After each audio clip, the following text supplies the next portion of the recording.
Hello, and welcome to Property Mastermind Podcast, episode 212. Today we're talking about approvals, all those things you need to get sorted by the council, who's involved, and what has to happen. Let's jump on into episode 212.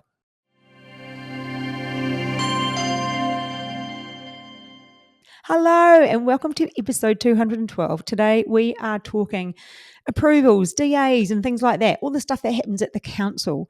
And we'll unpack it because we did a lunchtime session today. Bob ran a free event in our lunchtime. Every month or so, we have free trainings that you can sign up for. They go for 45 minutes. And that's what we did today. So if you'd like a copy of that, you could actually probably send me an email and we can send you out the link because it was recorded. Otherwise, we're going to talk about it anyway in this week's podcast. But before we do, Bob. Hello, Hillary. Hello, Bob. How's your day been? As usual, we sit so close to each other. Oh, we had a little chat before the lunchtime session, didn't we? Yeah, we did, yeah, and you helped set that up. Pretty good day, I guess, overall. Oh, yeah? You said your head was spinning with numbers this afternoon. Yeah, it was, yeah. I was into one of the industrial developments that we're doing. It was actually what we call the funding table. Right. And I was in there adjusting different levels of equity, and it's a funding table for the finance. Yeah. Yeah, anyway, exciting, but lots of numbers. They were doing my head in for a while. Yeah, that's actually what I said. I said, you want to do a podcast? You said, oh, my head's really spinning. You're here. I'm here. And you're smiling. Yep. That's the main thing. Hey, we've got to give the book away. Alvaro Calderon from New Zealand. How you going, mate? So this will be in the post. I'm actually coming over, so I'll post it when I get there in a couple of weeks. That will be coming to you.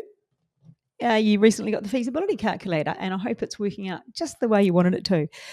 Because you need a good feasibility calculator to do things like funding tables or to get this stuff to the financier. But Bob, what's your tip for the week? Where are we going now? What's your tip? Tip, yeah. Tip. Well, who likes a good steak? Me. You, I know. And I don't mind a good steak. Yes. This is a plug. I'm going to do a plug. I never do a plug. Shameless. Yeah, you don't. No, you don't. Yeah. Can I? No, of course. Okay. It's your podcast. You can do whatever you like. Well, Sunday night, went to Chill Cafe at Caloundra. It's on the beach at Caloundra. Not in the shops, but along the beach, Golden Beach. Had one of the best steaks I've ever eaten in my life. Me too. Yeah. Thanks to Dave, who owns Chill. Got his hand on an incredible amount of steak. Well, not a huge amount, but quality unbelievable. Unbelievable. It's up in the top 1 or 2 steaks, 3 steaks I've eaten in my life. Yeah. It was a sirloin too. Yeah, it was so good. And it had great dipping sauces. And I'm not a dipping sauce person. Neither of us are. There was a chimichurri. There was 3 little sauces. I don't know what they were, but the shivers, they were good. Oh, God, I'm getting hungry. Back to Chill Cafe tonight for another steak, I think. No, I'm going out. While you're at Toastmasters. Yeah, I don't think he's open tonight, so you can't. No, you're right. It's not open tonight. Sorry. So, Bob, let's talk about the council approvals, the DAs, and those sorts of things that you covered today in the lunchtime session. And as I said, if you're interested in seeing this, you can just send me an email. We did record it, so I could send you the link to watch that. Also, we've got our 3-day masterclass coming up on the 9th of August. It's a Saturday from 9th or 8th? Our free masterclass? Yeah. 9th, from 9 a.m. to probably 12:30. 12:30? Yes. That's Sydney, Melbourne, Brisbane time, East Coast. Yeah. Fabulous event. Definitely worth coming to. Bob steps out the process. We have a really good retention rate, which means you learn good stuff on there.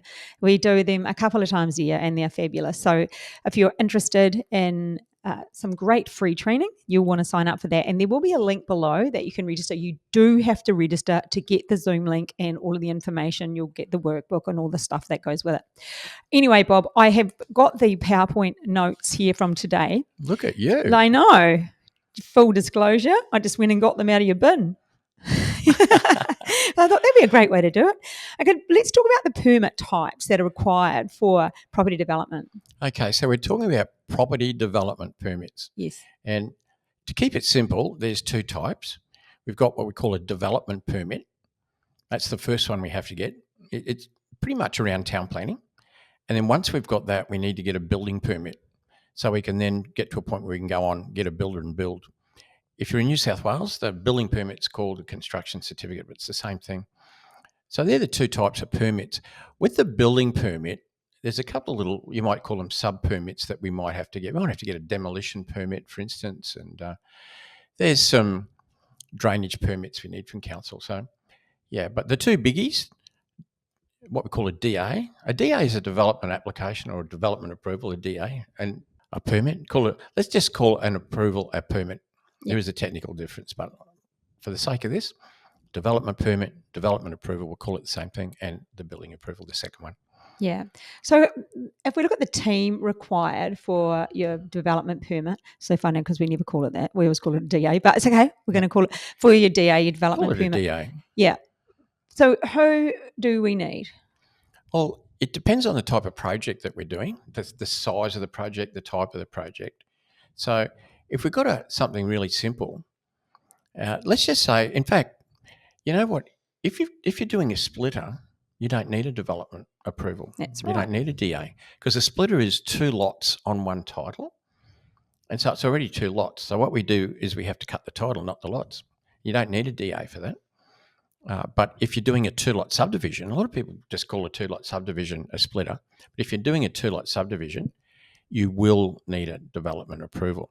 And so small team, we need a surveyor typically to do the survey of the lot that we've purchased, let's say, and then to do a proposed subdivision plan or a proposed survey plan of what, let's say it's a 2-lot one, keep it simple, of what those 2 lots are going to be.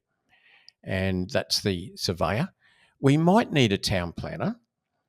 Sometimes with little subdivisions like that, they're quite straightforward and fairly simple.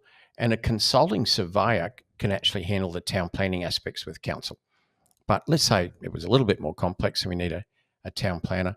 And the third person in our team is the civil engineer because we have to sort out the services.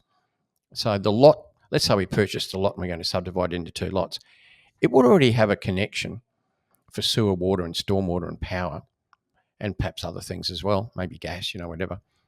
But when we cut it into 2 lots, each lot has to have its own services. And so that needs to be designed, and that would be designed by the civil engineer. So that's our team of 3 on something like a simple subdivision. And Bob, out of those 3 people, who has the biggest role? Good point. Well, I don't know about they're all important. I guess the person that drives it, which could be the consulting surveyor or the town planner, because they can coordinate and pull the other two in. So you could choose who you wanted to drive that, or does it become I'd drive it myself. Yes, of course. Yeah, but the approval would be lodged by the town planner, let's say. Yeah. And the town planner would make sure then that you've got all your civil engineer drawings, everything you need from the civil engineer. Make sure that you've got the proper survey plan. So you might say that the coordinator out of those 3 would be the town planner. You work closely with the town planner and make sure the other 2 guys do their thing. And that would be lodged with council. And when it comes to town planners, there's town planners and there's town planners, aren't there? Not every town planner is equal. And it's really tough when somebody's new to an industry, they don't know what they don't know. We shouldn't really say that. That's what we say to people learning development. You don't know what you don't know. But people that have had more experience generally are really great with loopholes and knowing where the council's a little bit more relaxed when they've had a bit of experience. So they're quite good at that sort of thing versus somebody who's a little bit new can sometimes not be. But then you don't want to spend your life only – they don't get experience unless they have experience. It makes it quite tough, doesn't it? Yeah, so a lot of town planners start off in council. It's sort of like a breeding ground for planners. And then when they've had enough of the bureaucracy of the council, they head out, not necessarily on their own. They might head out to a private town planning company and gain experience in the private sector. Some don't, of course. Some of them stay with council for a long time. They like the environment and they stay there. But it is, call it a breeding ground for town planners. So when you say they like their environment, we both start giggling to ourselves. The relaxed KPIs, we could say. Yeah. So, it's pretty simple, something like a 2 or 3 lot subdivision. You don't have to be the world's greatest town planner for that. But certainly as you move up the scale in larger projects, more complex ones, it becomes more and more important to get a good experienced planner on board. And that really is with everything. If you're going to get bigger, you're going to want somebody who's had a lot more experience. Another thing, and a really good point bring to the forefront, just make sure that the town planner you use does have a good relationship with the council, because we have seen that in the past where somebody's town planner doesn't have a great relationship with members they're dealing with in the council, and they get pushed back. Go to the back of the queue and things take longer. So it is important that they do have a good relationship. So how do you find out what the town planner's relationship's like? Well, you really, I mean, when you turn around to hiring a town planner now, but with the town planner, I mean, I'd be asking them how many development approvals they put through a particular council. And planners, with town planners, it's a bit of a two-edged sword. They want to get the best for their client, and they should, because the client's paying them.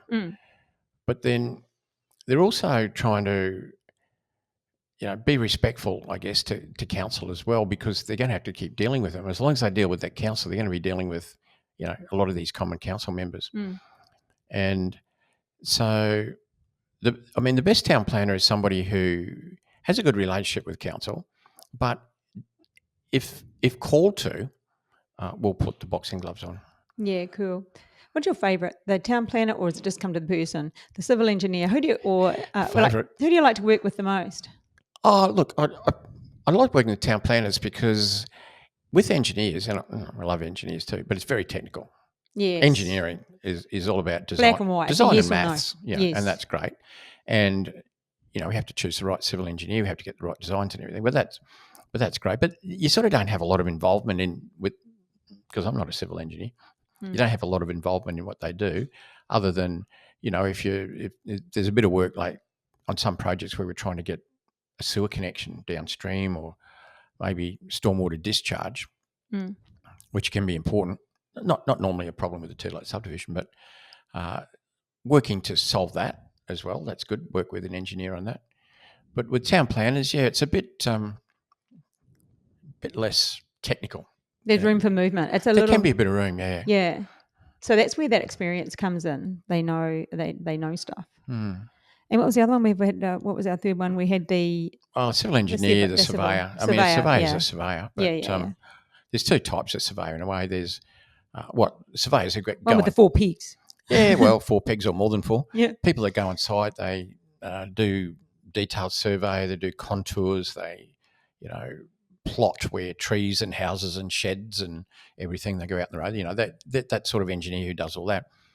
And then you've got what we call a consulting engineer, which can do all that because they are a surveyor, but they're also like half a town planner as well. And so they can handle the town planning aspects of some of these less complex type projects, like straightforward smaller subdivisions and that sort of thing, which is why I said you don't absolutely always have to have a town planner in something as small as that. But when you take up the next step from there, we start talking about duplexes and townhouses, then we definitely want a town planner on board for that. So, Bob, I know in the lunchtime session today you talked about when we're scaling up from just a splitter to a two-lot subby to a duplex, and how you grew, and if projects get bigger, the different requirements from your consultants. So we've covered off the first 3 for the DA. How long does the DA roughly usually take? And I know it's as long as a piece of string, and we're going to sound terrible for the people who live in states where it's slower, and we've had some great ones. Well, as I said, a splitter doesn't need a DA. Yeah. So really all you need is a surveyor and a lawyer. And look, that might take a month. Quickest one I've ever seen 3 days. For a splitter? Yeah, to go from 2 lots, 1 title, 2 lots, 2 titles. Wow. But that's not normal. Was it yours? No, somebody I know though. But were you jealous? Let's say we're doing a 2-lot subdivision. I mean, it depends where you are. The question, how long does a DA take? What's the DA for? How complex is it? How busy is council? How development friendly is council? There's a whole heap of variables in there. But something like a 2-lot subdivision, you get a DA for that, really should only be about 3 months. I mean, the ones I've done are sort of that 3 to 4 months.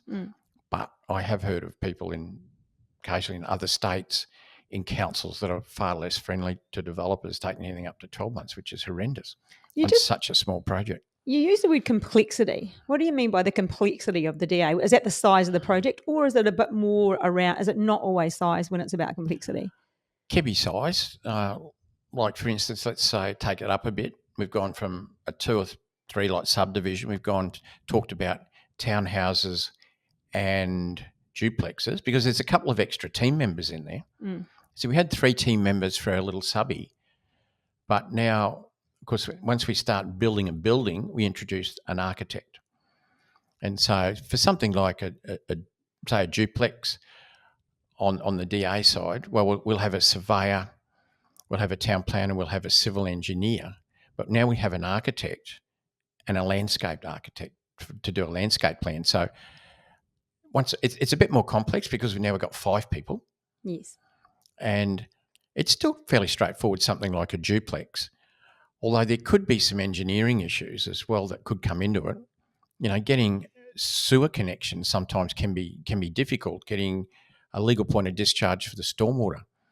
But then when we work up to something a bit bigger, let's say a 4 townhouse project, well, now we're introducing, perhaps, another level of engineering, more complex engineering, more complex architectural design. We might need a structure plan in some cases, like in, say, Victoria, to see if it fits into the the local area, and so it just gets a bit more complex. Other things can start to come into it.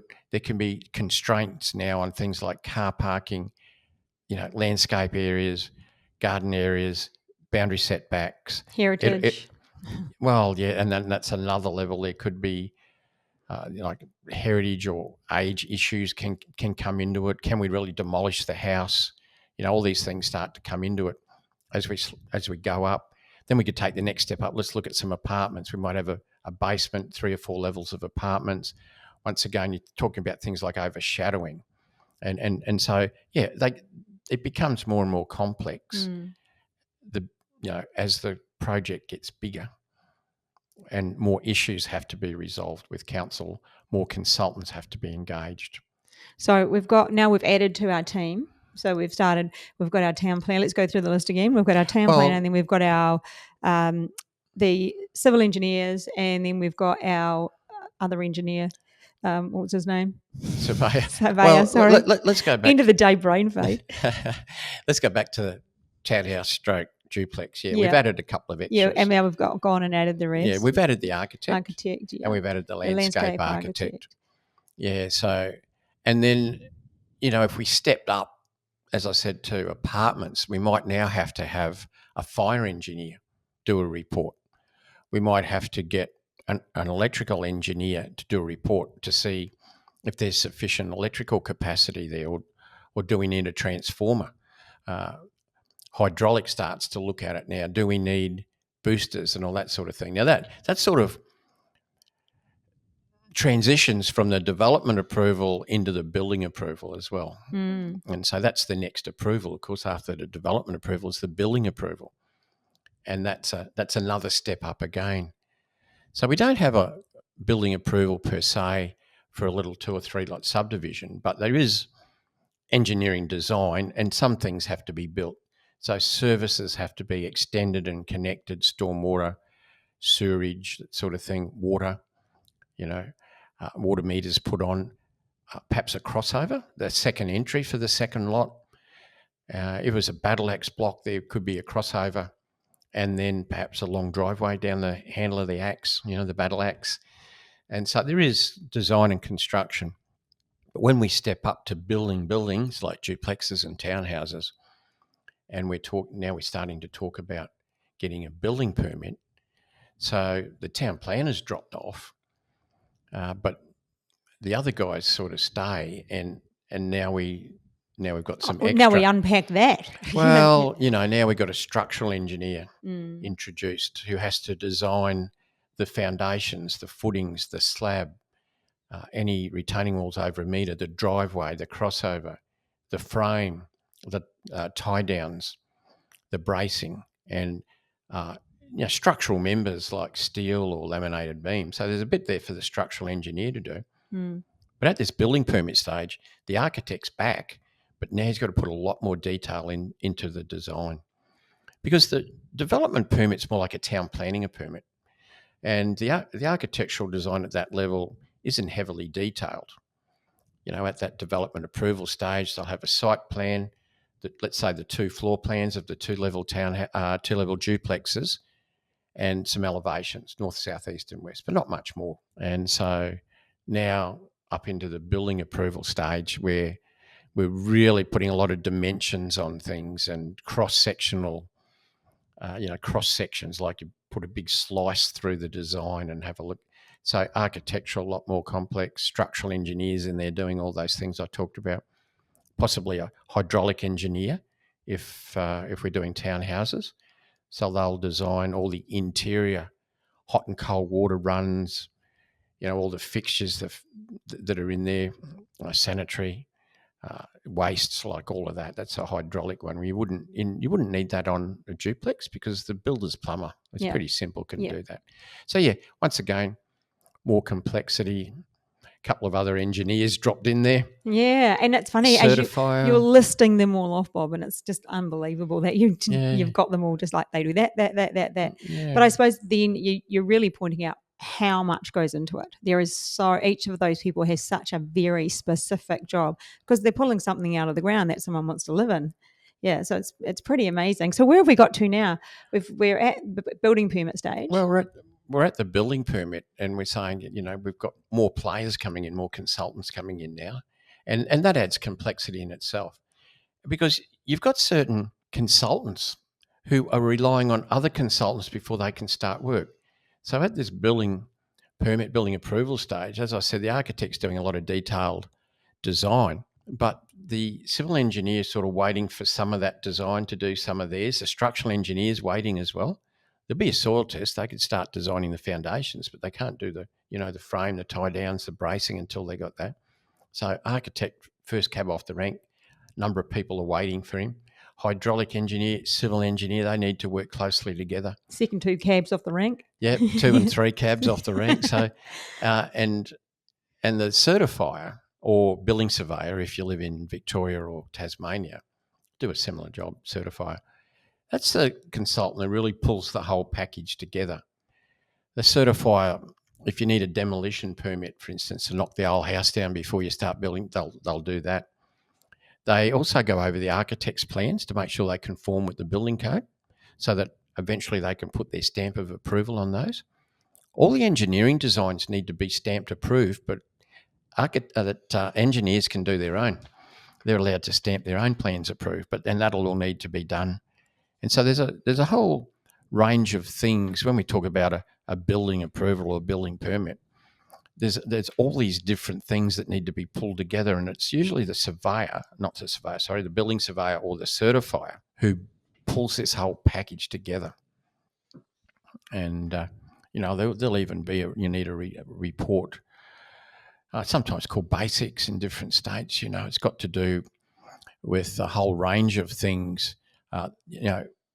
Lighting, how much electricity is being used, what's gas, insulation, solar passivity. Like there's a whole heap of stuff then that needs to be done for that report as well. And some certifiers are actually licensed to do that, but otherwise it's a separate consultant. And so, the certifier's job is to lasso them all in and pull that whole package together, because you need all of that to get your next step, which we won't worry about now, but to have a package to give to a builder to quote on. And then when we bring Penny in? Penny. Yeah. Penny, well, I'd like to use somebody like Penny. So that's an interior designer. Yeah. Now, you might like to do that yourself. I don't. I don't either. No, I know you don't. I like it. I like looking at it, but I just don't know enough about it really. And I don't live on Instagram looking at pictures of houses. No, it's not my jam. The interior designer, so they'll pull all the color palettes together, the sort of colors that we're going to have on any of the external, and that would be the ColourBond roof, the gutter, the ColourBond fascia, the downpipes. Help choose if there's bricks. There's bricks. If there's rendered brick, then what color? All those exterior colors, interior colors, same thing. There's a lot to it. The tiles, the carpet, the type and color of carpet. And especially in this day and age, it used to be in the old days, imagine even in your old days, you just had the same tiles right through your house. But these days, you've got those tiles there and those tiles there. You can have so many different tiles in a house. Yeah. And things like splashbacks, like Yes. are they tiles or are they not tiles? And if Yes. they are, what size tiles, what colour tiles? But I what remember else is there? talking to Durgash, Stainless. he had a, and we will interview him at some point, with his development. There was a splashback in the original design, and I think it was tiled, and it was a coloured tile, and he just took it away and made it white. Because he said to me, I've pulled this right back, and that was after he just said it was too busy, and I agreed with him. And it's so good, because sometimes I do think that people put too much detail in with the tiles. They've got just so many different types going on, and colours and shapes, and oh my gosh, so many, that I like it when somebody just pulls it back and go, no, there's actually too much. Calm down, everyone. Let's make it a bit more simple. Yeah, so that interior designer's got a lot to do. Yes. In that, and also all your fixtures and fittings. Yeah, the type, the colours, brushed, the gold, taps, black. Oh. Just think of your kitchen. Yes. The underbench oven, the cooktop, the dishwasher. Like they're all involved in the designing of this. The bench tops, what type of bench top, what thickness, waterfall edge or not. Like there's just so much to do in that interior design to get it right. Which is why I like to use an interior designer. You still overview the interior designer because you would have gone out and had a look at a lot of other developers' projects in your area and spoken to a lot of agents. So you should have a pretty good idea of what the market buyers wants. want, what the market wants. But then your interior designer as well, they probably do a lot of work with developers, certainly the ones we do. Yes. And so they know what all the other developers are using, and they know what's on trend, to use your expression.